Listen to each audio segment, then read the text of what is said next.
Hola, ¿qué tal? Buenos días, bienvenidos, buenas tardes o buenas noches, dependiendo del momento en que usted nos esté escuchando en este podcast de Punto de Encuentro, un nuevo episodio. Les saluda Febe Cruz, directora de Noticia Monumental, Alejandro Meléndez, periodista de Noticia Monumental, para seguir conversando en Punto de Encuentro con las figuras protagonistas de nuestra realidad nacional. Ale, ¿qué tal? ¿Cómo va todo? El saludo, Fede, para vos y para toda la audiencia. Hoy con un tema muy importante que nos involucra absolutamente a todos prácticamente todo el día. Uno está probablemente en algún momento necesitando del recurso y de la institución de la que vamos a estar hablando durante este episodio. Así que honrado de estar por acá. Una de las instituciones más importantes del país, sin duda alguna. ¿Y de qué vamos a hablar? Vamos a hablar de agua. Así que está con nosotros don Juan Manuel Quesada, presidente de Acueductos y Alcantarillados, al que le agradecemos estar con nosotros en Punto de Encuentro. Don Juan Manuel, bienvenido, ¿cómo va todo? Muchas gracias, Febe, muchas gracias, Alejandro. Muy agradecido de la invitación y por supuesto que rescatar que es un espacio sumamente importante para poder compartir con los costarricenses lo que ustedes mencionan, el quehacer de una de las instituciones más importantes de este país. Sin duda alguna, a usted lo hemos visto en dos facetas en esta administración, como presidente de Recope, ahora como presidente de Acueductos y Alcantarillados, que incluso agarró a la IA en un momento bastante complicado de crisis, ¿verdad?, de contaminación de agua, de temas de desabastecimiento el año pasado. Pero además, yo recuerdo que cuando, no sé si usted recuerda, que yo lo visité en Recope y lo entrevistamos para Noticia Monumental. Por supuesto. Y usted me daba las prioridades que tenía en ese momento como presidente de Recope, y entre muchas, que evidentemente el tema de eficiencia, transparencia, usted hablaba sobre cómo mejorar la imagen de Recope. Y le voy a reconocer algo, con lo que hicieron, con ser más transparentes en los procesos, cómo se calculaban los ajustes en los precios de los combustibles, con el tema de compras, y con todo lo que hicieron también en el camino que allanaron para lo que estamos viendo actualmente, que es el hecho de entrarle fuerte a la lucha contra el robo de combustible. Creo que la imagen de Recope ha ido mejorando en los últimos años. Y le quiero preguntar, antes de que me hable de evidentemente de su experiencia, si tiene esa misma tarea con el AIA o la ha tenido, porque cuando uno, don Juan Manuel, y ya lo veremos en los comentarios de la entrevista, habla de acueductos y alcantarillados, la mayoría de gente dice ineficientes, inoperantes, llueve tanto en Costa Rica y nos quitan el agua, o incluso hay destruyen calles, mitos urbanos de que el AIA destruye calles, de que hay una cuadrilla del AIA y solo uno está trabajando, el resto lo está viendo, y ese es el chiste que hacen. Parecen los del AIA, ¿verdad? Todos viendo y uno trabajando. ¿Cómo también cambiar esa imagen con una tarea que usted hizo también en Recope, ahora con acueductos y alcantarillados? Sí, tal vez mencionar que parte de los esfuerzos mientras estuve en Recope, pues tenían o estaban enfocados mucho en la eficiencia, por supuesto, en el tema de la lucha contra el robo de combustible, que lo hicimos de una forma muy valiente durante mi administración y que por dicha se mantiene en este momento, pero también enfocamos mucho la comunicación en explicarle a la gente la razón de ser de Recope, y era no bajar la tarifa, sino generar ahorros, ¿verdad? Cómo impedir que siguiera subiendo el precio del combustible. Y ahí fue donde entramos también en mejoras de procesos para poder adquirir combustibles mucho más baratos para los costarricenses. Así que creo que fue una experiencia muy bonita, sin lugar a dudas con una responsabilidad enorme, y en un contexto en el que nadie sabía qué iba a pasar con Recope, y además se escuchaba en el ambiente el cierre del BCR y decían cuál es la otra institución que sigue. No más Recope, recuerdo también, Recuerdo ¿verdad? que Recope nunca más. Yo no estuve durante la campaña y estuve 6 años fuera del país, así que no, pero sí percibía ese malestar contra Recope, ¿verdad? Y creo que gracias a Dios nos fue muy bien durante ese periodo que estuve por ahí, donde pudimos incluso retomar la razón de ser de la institución, a lo interno también, que la gente se pusiera en su ADN, que Recope era una institución importante, y además de eso, el trabajo que teníamos que hacer, redoblar esfuerzos para hacer aún mejor lo que teníamos que hacer, que era generar ahorros a los costarricenses. Y ahora, ¿cómo hacemos eso mismo con el AIA? Porque le decía, la imagen del AIA ante la gente es de una institución inoperante. Como presidente del AIA y con ya la experiencia que tiene al frente, ¿tiene razón la gente que piensa así? Si el reto de administrar Recope o presidirlo era complejo, este es 5 veces más. Me imagino. ¿Verdad? Es una institución, en el caso de Recope eran 1,600 empleados, en el caso de la IA son 4,400. Recope tiene su infraestructura pues establecida en sus terminales, el IA está en todo el país. Es mucho más complejo, hay mucho más mandos medios, más islas de trabajo, y no hay una cultura realmente de eficiencia en la institución. Y eso es algo que yo lo he reconocido desde el momento en que ingresé, hice el diagnóstico la primera semana de qué era lo que me estaba encontrando. Pero bueno, yo creo que estamos en una situación en la que no solo aspiramos a una mejor institución porque es lo que exigen los costarricenses y nos merecemos, sino que en este último año que yo estaba al mando de la AIA hemos demostrado que sí se pueden hacer las cosas. Hemos desarrollado una serie de proyectos, hemos acelerado inversiones que incluso soluciones para las poblaciones que no estaban nunca en la planificación y que nadie creía que lo podíamos lograr. Hoy ya podemos decir que hemos tenido una serie de logros que nos permiten ver este futuro con mayor optimismo y que podemos lograr sacar a esta institución que es pilar para el desarrollo de este país y además de eso, pues que tenemos una ruta también de cortísimo, de corto, de mediano y de largo plazo para Costa Rica. Que de hecho, don Juan Manuel, lo he escuchado en varias ocasiones a usted hablar de ese rezago, ¿verdad? Esa ineficiencia de 30 años, estamos hablando, ¿verdad? Así es. Pero tal vez para aterrizarle a la gente que nos está escuchando y observando, ¿qué fue lo que se dejó de hacer en acueductos alcantarillados para llegar a esos niveles de ineficiencia? Sí, cuando yo hablo de los desafíos que tiene la institución y que tiene el país en esta materia, en materia de agua y de alcantarillado también, el tema de tratamiento de aguas residuales,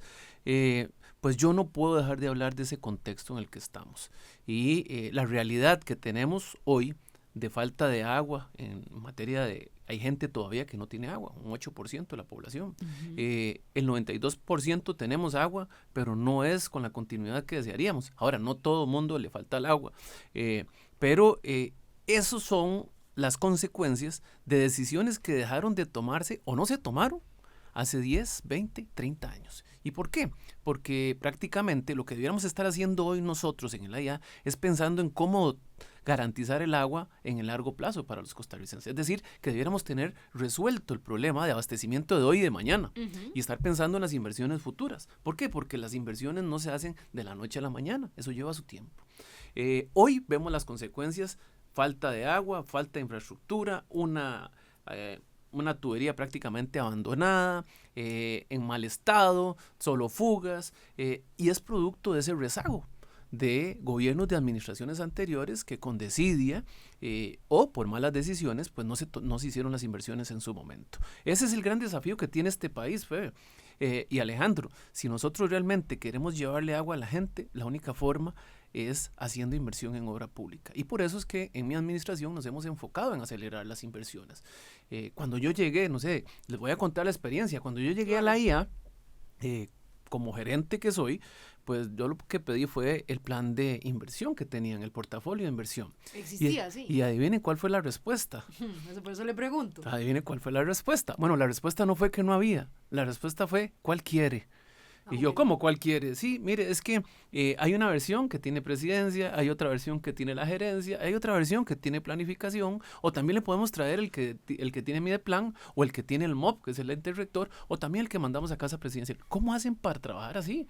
Sabiendo que la única forma de solventar las necesidades de la gente es con inversión. No puede ser que usted no tenga un portafolio ordenado. Bueno, mis primeros 2 meses fueron dolorosos para el equipo de trabajo porque los hice que conformáramos un portafolio, pero no solo eso, Alejandro y Febe, hicimos un esfuerzo de hacer un trabajo muy, muy profesional de construir el portafolio, definir una metodología con una serie de criterios objetivos y técnicos para poder priorizarlos.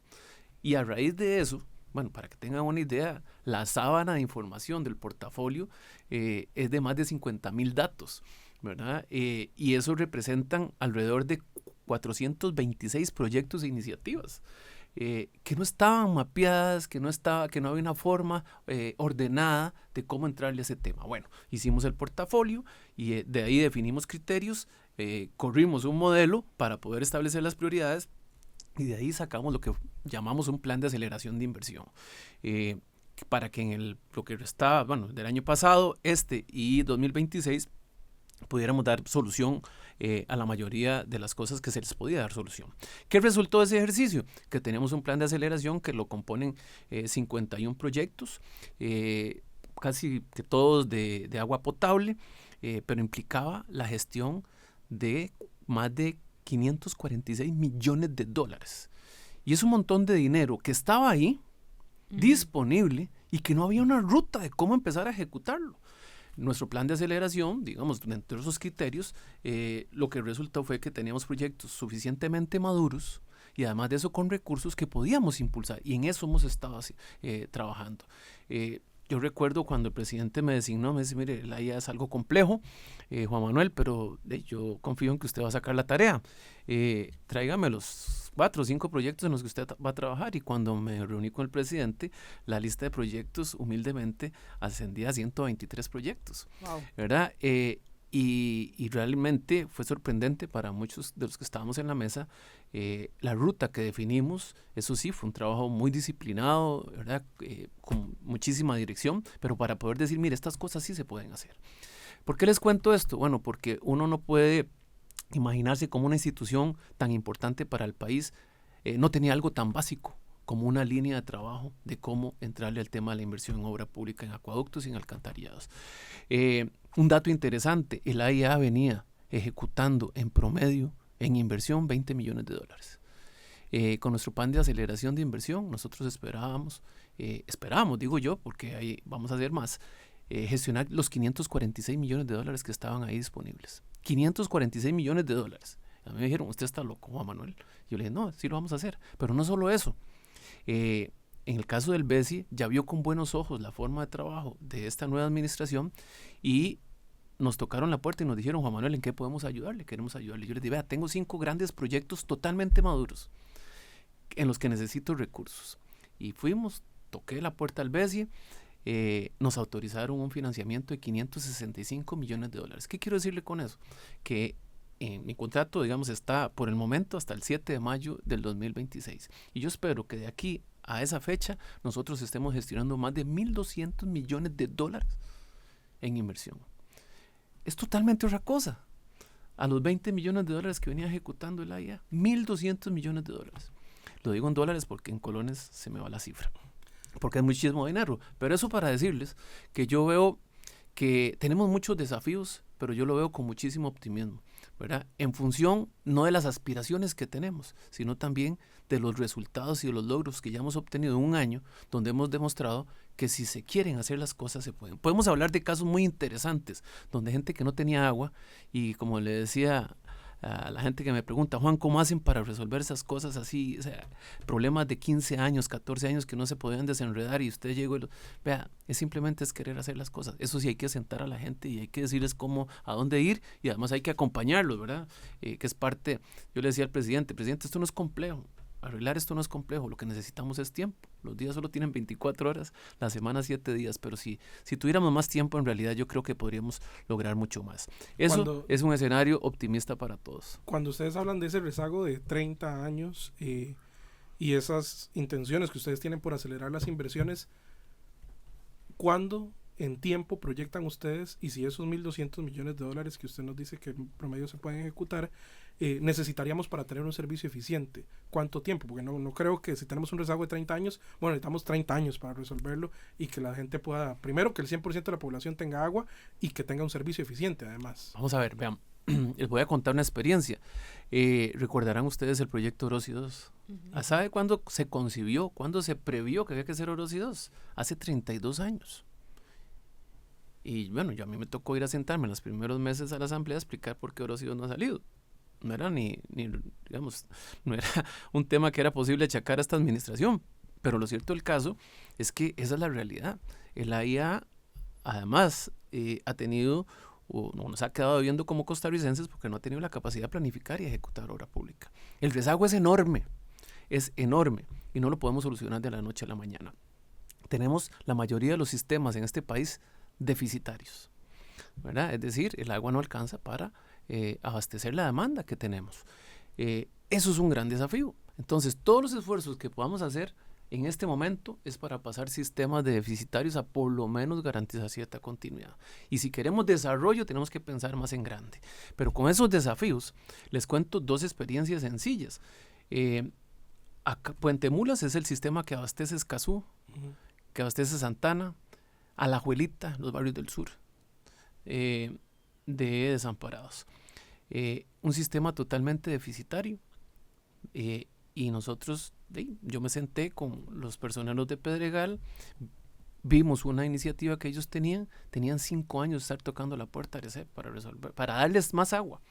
Bueno, nosotros lo resolvimos en un par de meses y hoy ese sistema lo hemos pasado de deficitario a superavitario. ¿Qué significa esto? Que pasar a un sistema de deficitario a superavitario significa que ya podemos dar pajas de agua. Y significa que en esas zonas que tienen un desarrollo, un potencial enorme, son zonas donde va a haber más inversión y eso va a generar mucho más empleo y por supuesto que va a generar mayor bienestar. Entonces, el reto es enorme y así yo puedo contarles de una serie de sistemas a nivel nacional, pero dar una fecha de cuándo es que vamos a salir de esto sería irresponsable de mi parte, tal vez no pero para tener un servicio eficiente, pero para que garantice cierta continuidad, que es la expresión que usted acaba de usar. Hay varios elementos que inciden en esto y esto es importante tener en cuenta. Para poder garantizar un servicio decente, que es el que nos merecemos todos los costarricenses, mínimo, ¿verdad? En un país donde sobra el agua, pero son 3 elementos que inciden en esto. Primero es la oferta de agua que podamos tener y eso tiene que ver con la cantidad de agua que la madre naturaleza nos pueda dar, ¿verdad? Dios quiera que no volvamos a pasar una época seca como la del año pasado, que fue la más intensa y la más extensa. Pero bueno, teniendo agua, vamos bien. El otro elemento que incide en que podamos garantizar agua es la infraestructura. Y ahí es donde estamos hablando que tenemos un rezago de 30 años, ¿verdad? Que estamos tratando, no de ponerlo el día de la noche a la mañana, pero sí que estamos acelerando inversión. Y el otro gran elemento es la demanda, ¿verdad? Es el consumo que hacemos del agua. Hay 2 elementos importantes.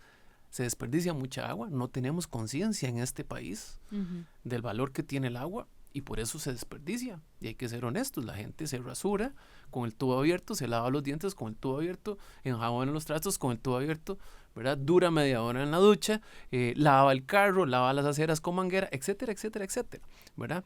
No hay una cultura de un uso racional del agua, pero además de eso, tenemos muchísimo hurto de agua, robo de agua. Entonces usted se va a sistemas, por ejemplo, estuve viendo el de Tamarindo, ¿verdad? Que es una zona con un desarrollo enorme, pero resulta ser que el 80% del agua en ese sistema no es facturado. ¿Por qué? Una parte se va en fugas porque la infraestructura está en mal estado, que es parte de lo que estamos trabajando en corregir, pero lo otro es que se va en robo, ¿verdad? Y usted corrigiendo un problema, se da vuelta y otra vez se vuelven a conectar en forma ilegal. Esas cosas yo creo que es parte de la conciencia que tenemos que tener como costarricenses, porque eso nos está matando a todos. Robar el agua para llenar una piscina en una comunidad como estas, en época seca, es quitarle el agua a familias que lo van a necesitar. Qué fuerte ese dato de Tamarindo. El 80% del agua no se facture. Así es. Es una zona inmobiliariamente muy desarrollada. Es el sistema más deficitario que tenemos, el más complicado que tenemos esto. La buena noticia es que lo estamos resolviendo en el cortísimo plazo y yo espero que en los próximos meses pasemos ese sistema deficitario a superavitario. ¿Cómo? Yo les digo en broma, con magia, no. Pero esa magia es un poco esa disciplina y esa capacidad de escuchar soluciones, esa capacidad de definir un plan donde usted pueda tener resultados inmediatos de una forma pragmática, sin tanta burocracia. Y algo que también es importante en este elemento de ir cerrando la brecha y con qué velocidad lo podamos ir haciendo, yo no puedo ser mezquino, que además hemos tenido una gran apertura del sector privado para colaborar. A esto, y retomo, yo he venido diciendo, es momento de hacer un pacto social con el agua. Y con esto lo que quiero decir es que hay que reconocer que nuestra infraestructura no está en buen estado, hay que reconocer que hay que hacer inversión en obra pública, son muchísimos millones de dólares los que hay que invertir para poner esta infraestructura al día, más de 4,000 millones de dólares, y que la IA no va a poder hacerlo sola, ¿verdad? Ese pacto social con el agua implica reconocer el problema y cada uno desde donde le toca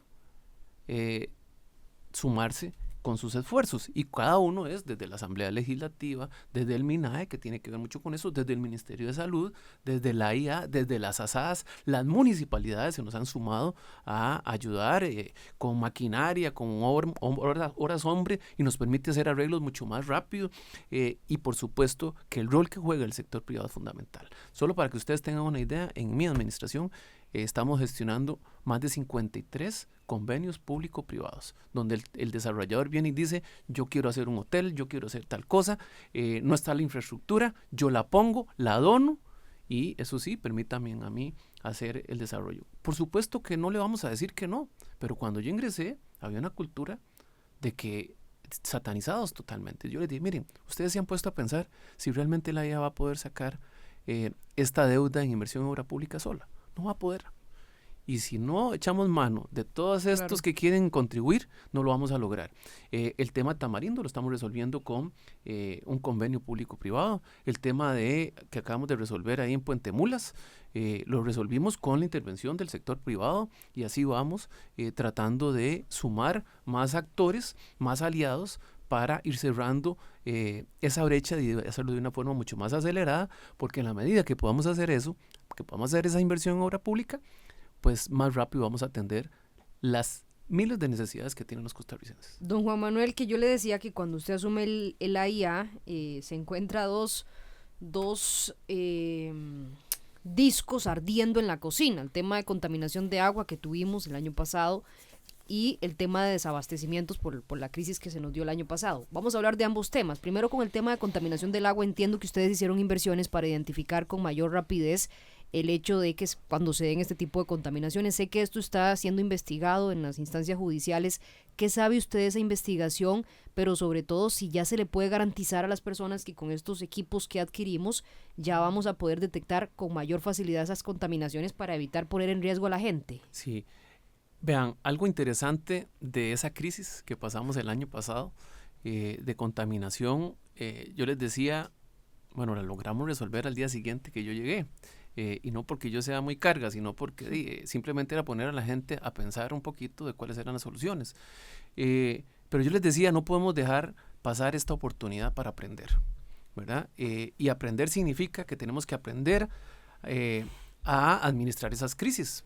La gran crisis que se dio de contaminación el año pasado fue por falta de información.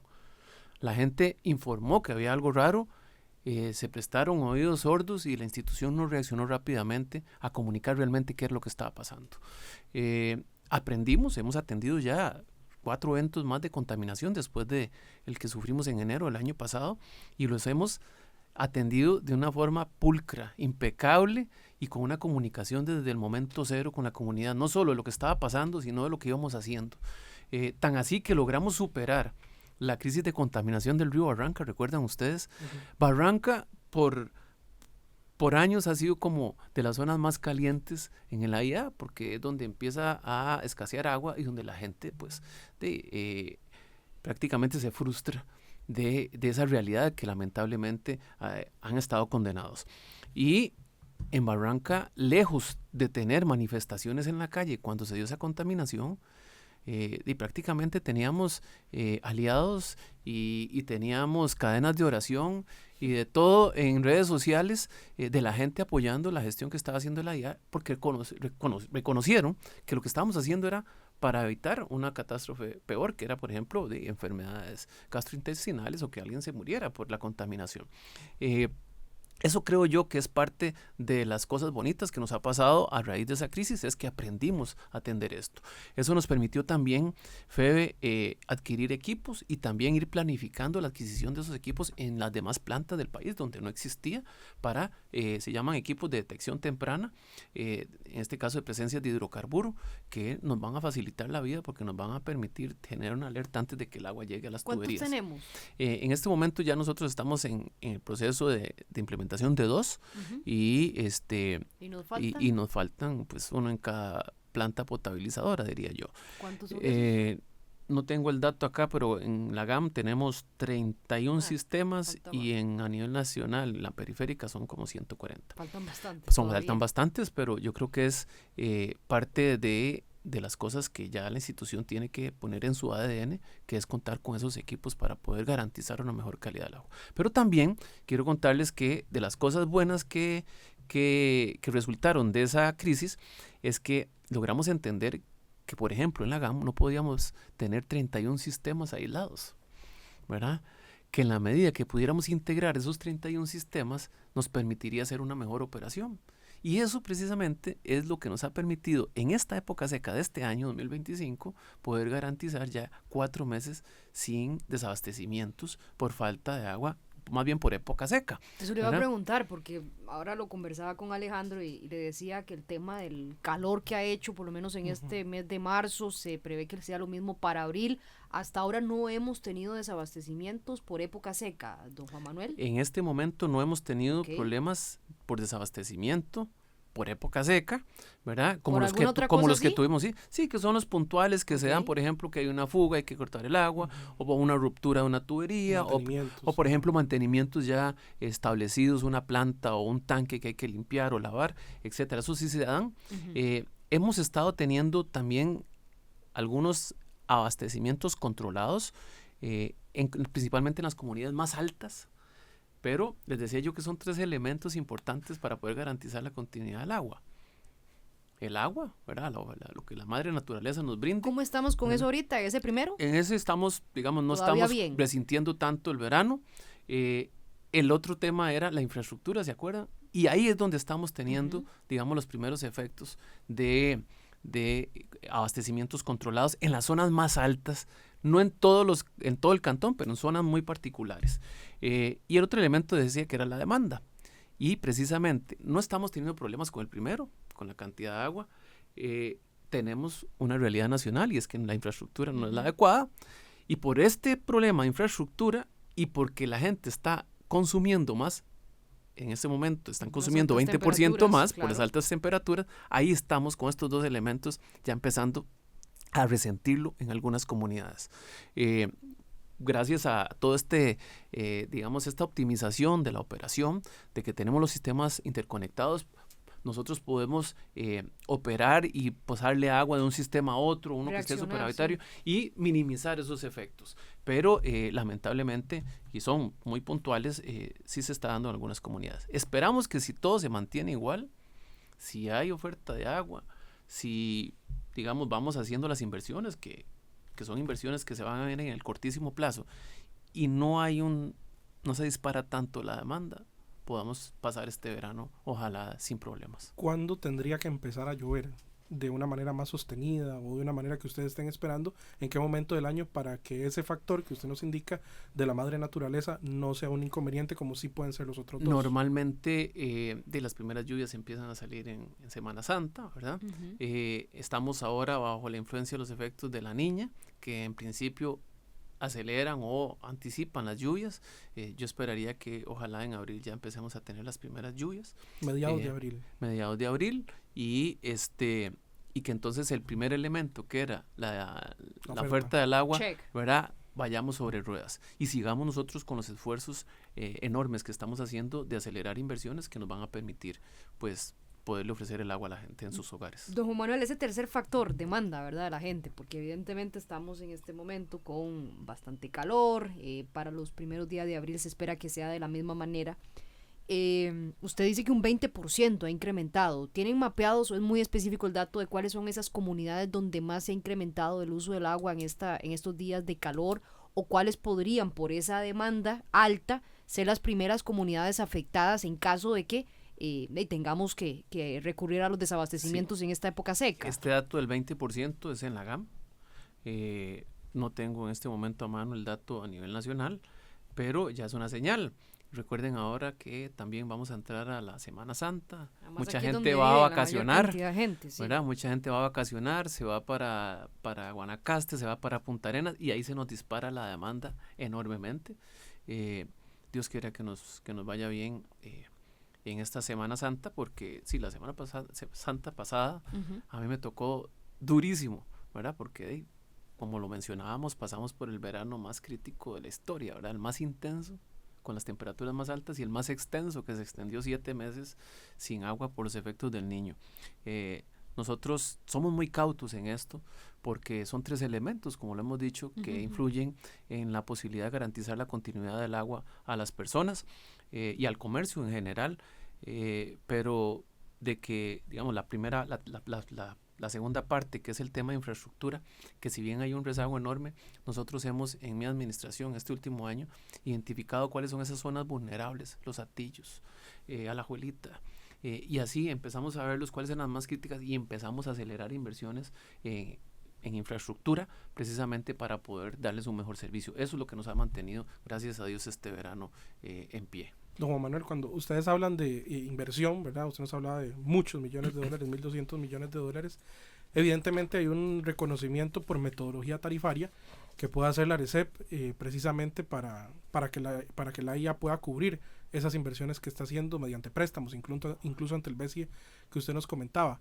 ¿Hay algún momento puntual en el que usted le pueda decir a la gente, vamos a solicitar un ajuste a la ARECEP en la factura del agua para cubrir esas inversiones que estamos haciendo y el reto que implica eso en comunicación? Porque nadie quiere pagar más de lo que ya paga, precisamente por un servicio que incluso usted reconoce que no es como debería ser. Sí, yo creo que el costarricense no estaría tan opuesto a pagar más si viera realmente una mejora en cualquier servicio público, ¿verdad? El problema que tenemos es que la gente se le cobra y no hay inversión, no hay mejora en el servicio, y es un poco a lo que nos tenía condenados la antigua AIA, le llamo yo, donde pedían tarifas y prácticamente no había una mejora en el servicio, no había una ejecución en inversión, por ejemplo, que iba a solucionar eso. Yo creo que el costarricense tiene que ir tomando conciencia de que 750 mililitros embotellado en un restaurante le cuesta a usted 1.500 colones, y una cerveza en un restaurante le cuesta a usted 2.000 colones, y esa misma cantidad de agua en su casa, en la comodidad de su casa, donde solo abre el tubo, le cuesta, adivinen ustedes cuánto, menos de 50 céntimos. Entonces, los costarricenses no estamos acostumbrados a pagar por lo que realmente vale el agua, ¿verdad? Creo que hay que ir haciendo conciencia en eso, principalmente porque, como bien lo dice Alejandro, estamos hablando de inversión en obra pública y eso tiene que salir de algún lado. O sale de los impuestos o sale de la tarifa, ¿verdad? Y si queremos una mejora, y no es que si queremos, es que necesitamos una mejora. Usted no puede vivir sin agua, ¿verdad? Y no puede ser que usted tenga sistemas deficitarios donde condene a cantones completos a no poder generar inversión, que va a generar empleo y que va a generar bienestar.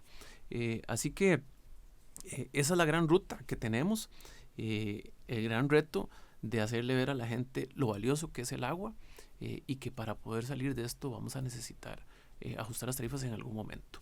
Hemos estado hablando de proyectos para este año, por ejemplo, esa solicitud de ajuste. En este momento nosotros estamos trabajando en el análisis financiero.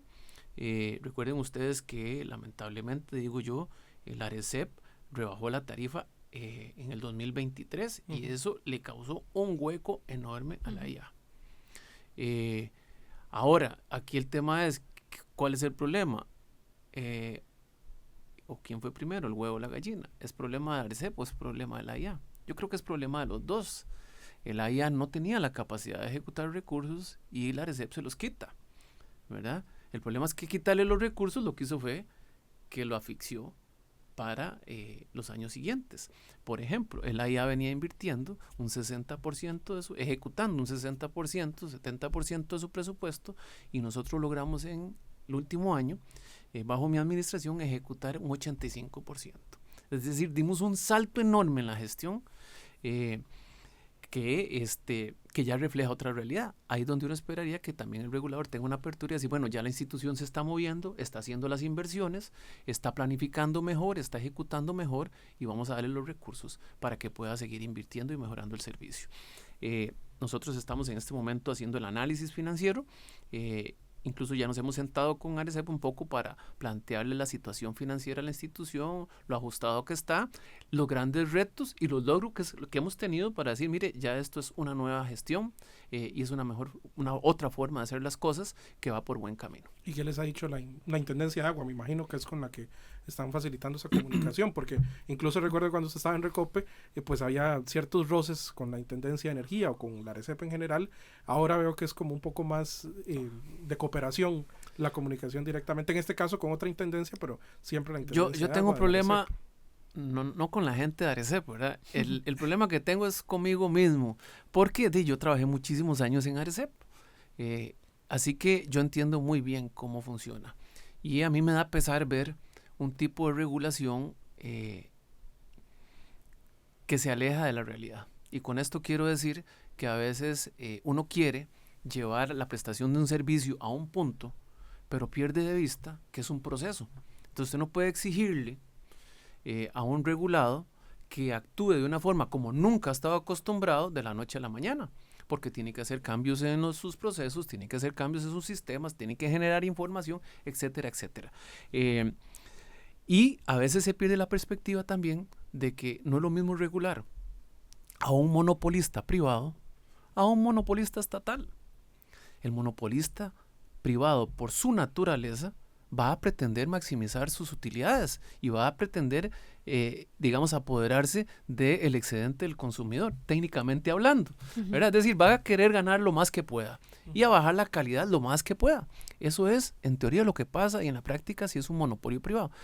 Aquí nosotros tenemos el ICE, tenemos al Recope, tenemos el AIA, que no actúan en función de obtener la mayor cantidad de ganancias, porque al final de cuentas, como instituciones públicas, nosotros no vamos a repartir eso entre los miembros de junta directiva ni entre los gerentes. Esos recursos finalmente se reinvierten en la mejora del servicio, que es lo que se llama, desde un punto de vista técnico y regulatorio, el rédito para el desarrollo. No se llaman utilidades, porque usted no puede, distribuir eso entre sus accionistas, que en nuestro caso sería el Consejo de Gobierno. No.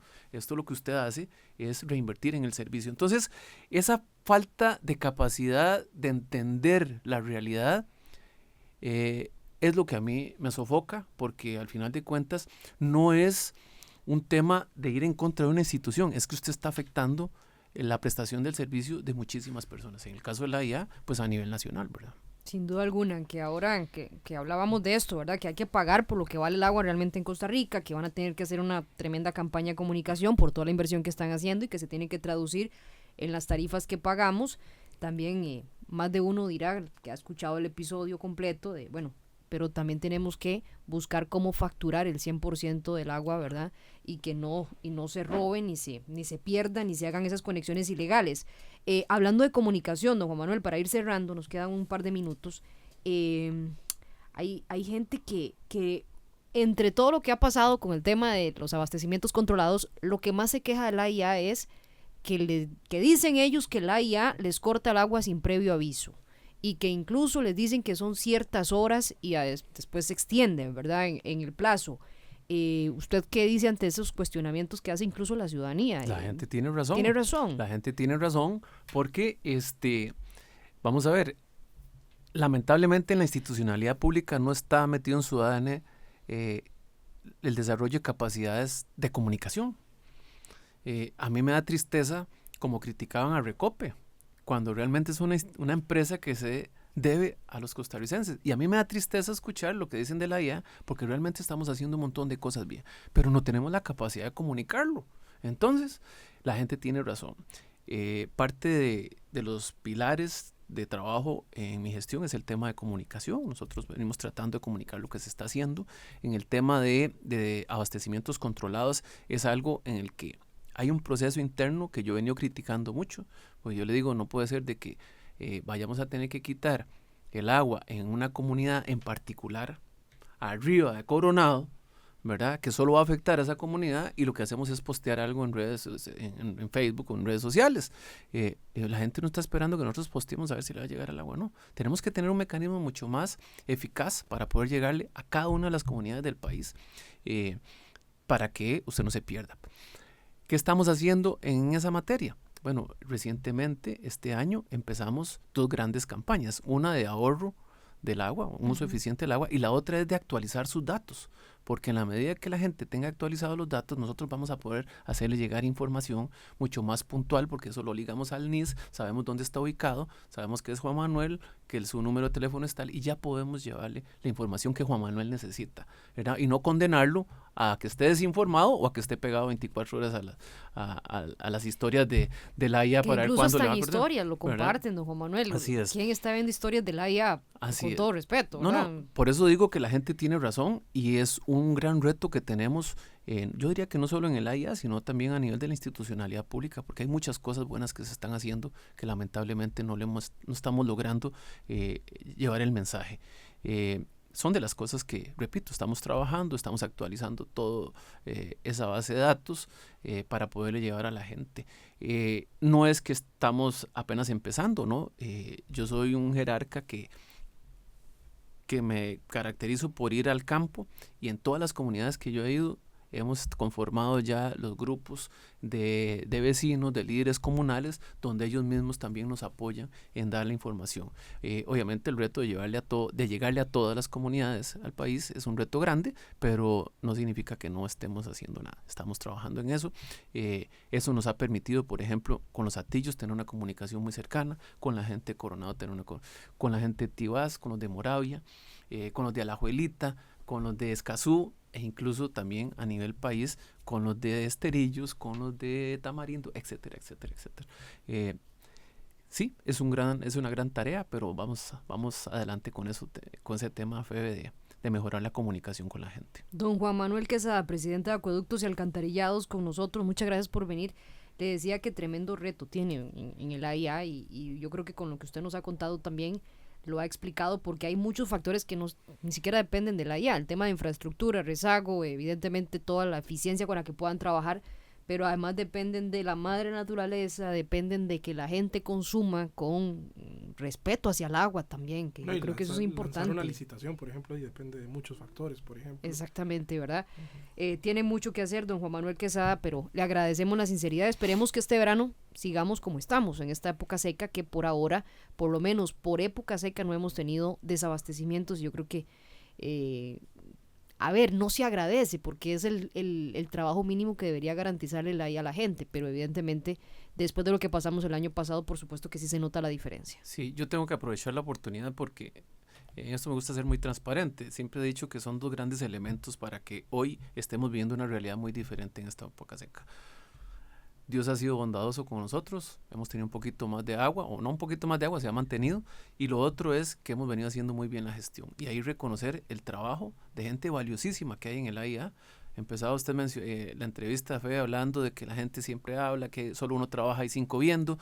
El AIA tiene gente muy valiosa, y puedo dar fe de eso, que es la gente que está muy cercana a mí, que es ese equipo de trabajo gerencial, que tiene la camisa puesta, que quieren que la institución mejore, que están logrando resultados que ni ellos mismos creían que se podían hacer, y eso pues con mucha disciplina y también con mucha pasión, que es lo que yo les digo que son los dos elementos para poder sacar a esta institución adelante. Así que reconocer el trabajo que hace este montón de personas, cientos de personas en el AIA, que gracias a Dios han entendido esa filosofía de trabajo bajo mi administración, de tomar las cosas, entenderlas, buscarles una solución pragmática, que podamos tener resultados en el cortísimo plazo, porque la gente no puede seguir esperando décadas para que le solucionen un problema. Nos vamos, Alejandro, hasta el próximo episodio de Punto de Encuentro. Nos vamos y muchas gracias a ustedes por escucharnos y nos escuchamos en el próximo episodio.